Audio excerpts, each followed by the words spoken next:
Let's check in with California, shall we? What's going on over there? We aren't really hearing all that much about them. Hearing a lot about Florida and the fact that, well, it's a haven for right-wing extremism, and Chicago and New York are also bitching and complaining about the influx of illegal aliens. Funny, you wanted to vote for all of those policies, but then you never thought it would end up in your backyard. Sucks to suck. But California's been kind of quiet outside of, oh my God, pray that everybody's going to be safe after the little rainstorm that was tropical depression. Was that the proper terminology when Hillary eventually made landfall? It's funny, I could think of another Hillary that is far more devastating than that storm ever was, but it made Los Angeles Dodgers parking lot wet. Oh, fantastic. Mesa jewelry robbery. A moment store workers fight back against an attempted thief who bear sprays them and smashes up California store. Oh no, it's in the exact same spot where we left it beforehand. The moment an attempted thief was chased out of a jewelry store in California is receiving a beatdown from employees after he's just been bear sprayed. Yay! In the shocking footage, a shirtless man, that's one way that I describe him, is seen running out of Mesa's jewelry store in El Monte as workers chase him away from the shop. Cops told local outlets that the man entered the store Saturday afternoon and began shattering glass displays after he sprayed the employees to pull off his theft. The attempted robbery took a turn when the fed-up workers decided to fight back and engage a suspect, hitting, punching, and kicking him out of the store. It's the latest recent series of appalling robberies and attempted robberies at California stores as brazen thieves take advantage of the loose theft laws in the state. Loose is one way to put it, but yeah, as you can see, this dude ended up getting the brakes beat off of him, or the shirt beat off of him, but it's funny. Starting to see just a bit of a pattern. Normally, this guy's just a little bit bigger, but there you got the Boost Mobile. Okay, so I don't know, maybe he just stole a couple of flyers on his way out the store as well. But that one was at least one of the more happy endings to the scenario. We talked about it a couple of weeks ago with the 7-Eleven. The 7-Eleven that was having its smoke and cigarette counter completely wiped out, and then the Sikh employees just beat the brakes off of that dude with his mop stick, and it looked like he was under investigation, but thankfully no charges were going to be placed against him. That's wonderful. But there's some security cam footage of the dude inside the store breaking the place out, and yeah, you could see a little bit more of his close-up as he was leaving the store. But here's another example of, just some rowdy kids that, in the words of AOC, are just stealing loaves of bread because they need to feed their family. Yeah, that's kind of funny. As somebody who used to sell some of those Makita cordless tools, hey, right there, he's probably got himself about, depending on what specifically that is and what the prices are, that's probably about $1,000 to $2,000 worth of stuff just in those hands right there. But yeah, no, I don't see any pattern going on right now. Nope, of course not. Just people brazenly stealing stuff. Nope, not a pattern at all that I see right there. Or people going into department stores. Nordstrom shop. You might have seen that one get, mass attacked, and just people that are in there that are just hungry and they need those kiosks fulls of shirts. Yes, of course. San Francisco, family-owned hardware store lost a staggering $700,000 in a single year thanks to organized shoplifting. But that's what's going on in California. So everybody has turned against the state itself. But Gavin Newsom is still going to have the audacity to run for president, and if not 2024, if he's not a late-stage replacement for, late-stage Joe Biden, he'll eventually run in 2028, and everybody will just look at him and go, oh, he led California during such a trying time. He can definitely do that for the country coming out of a very trying time if they steal it again. But now, his supporting class, theoretically, the richer side of things in California, are now turning his back on the policies. Like, what's going on right here? And shout out to the greatest of all time. I understand, Tom Brady has more rings and all that stuff, but Joe Cool is Joe Cool, and Joe Montana is the fucking man, by the way, okay? So Joe Montana joined suit against San Francisco. San Francisco is dying, man, and it kind of sucks. Because in the greater San Francisco area, don't need to get specific or anything like that, I've got some extended family that are down there. And to look on in horror as to what is happening in that area, it's like, oh my God, bro, what the actual fuck is going on down there? But Joe Montana joined suit against San Francisco over sewage water flooding ritzy neighborhood. I don't care if it's a ritzy neighborhood. I don't care if it's the welfare part of town. The fact that you have sewage running in the street in a supposed first world country, You got a problem right there. That tells me that the city is not looking after its citizens. So what are we talking about here, Joe? Where are you living? NFL legend Joe Montana, 4-0 in the Super Bowl, baby. Did Tom Brady say that? I don't think so.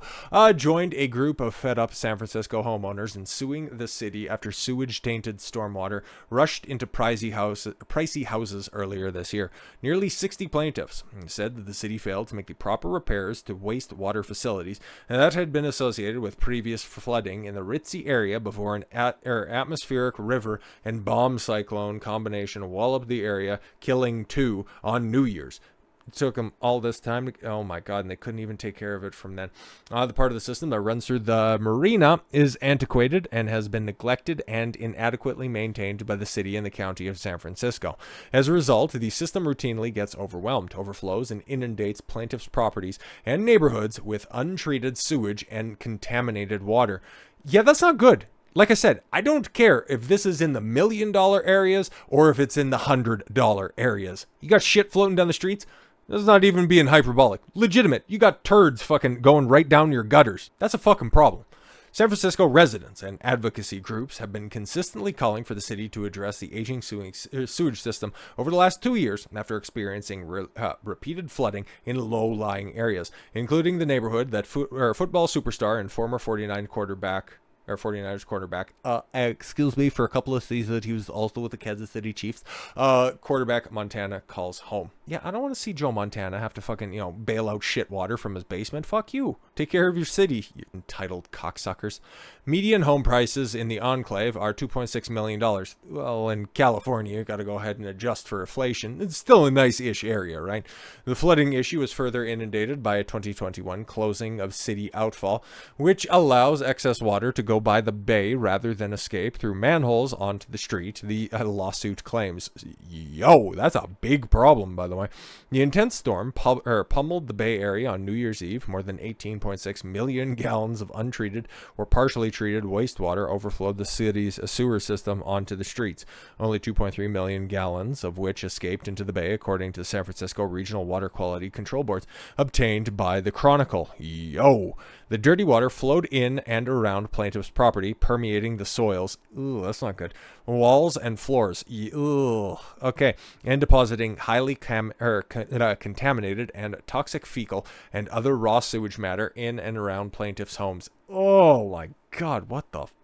Homeowners tried to file for damages against the city, but were denied, the lawsuit states. Well, yeah, of course, they gotta save some money to dole out some reparations. It's a stupid city. San Francisco, however, claims the catastrophic flooding was caused by an almost unprecedented high rainfall, not neglect at the hands of the city. Well, they could probably prove that you guys have neglected this problem for a multitude of years, so good luck with that one. Oh, we told you that it was gonna rain. It's like, yeah, but you didn't prevent any of this damage from happening, so good.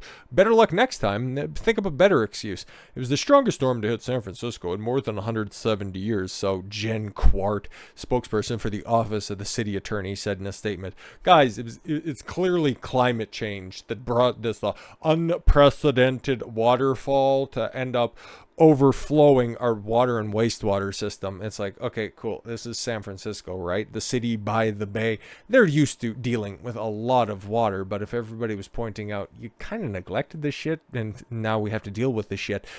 For the past couple of years, you didn't do anything. You knew that the storm was coming. You knew that there was a high likelihood that we were eventually going to get some kind of cataclysmic rainfall. Maybe it wasn't the 170 years, the once every 2 centuries type of rainfall that we were going to see. How did you handle it back then as opposed to now? We understand that you were probably looking forward to this catastrophic rainfall, mostly to get the shit off the streets, but you also didn't anticipate that your overarching water and wastewater facilities would end up getting overflowed. Probably didn't think that far ahead. The storm, and not the city's infrastructure, was responsible for widespread flooding throughout the city. We are reviewing the complaint and will respond in court.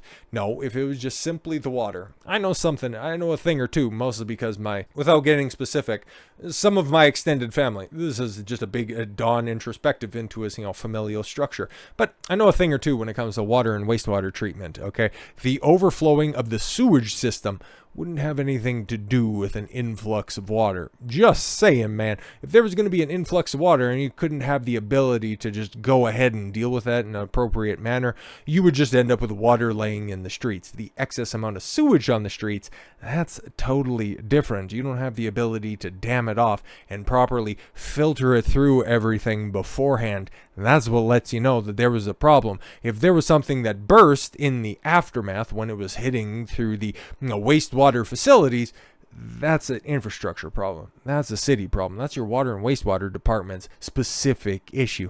That has nothing to do with an act of God, which I'm sure you're going to try to cite in order to weasel your way out of these insurance claims. But the fact of the matter is, you said that you would be providing an adequate service in order to prevent this type of catastrophic damage to your constituents. You didn't follow through on that. Now you got to pay the price. And if that results in some of your highest net worth individuals leaving your failing city because you just go ahead and try to weasel your way out of this by reaffirming that, the city really doesn't have your back anymore, well, that's ultimately for you to reconcile with, and just another sign that San Francisco and California in general is in a death loop, and nobody can convince me otherwise. So with all that said, thank you all very much for the gift of your time. I've been Don Consuelo, and I want you to follow your gut and get after it. Take care, everyone.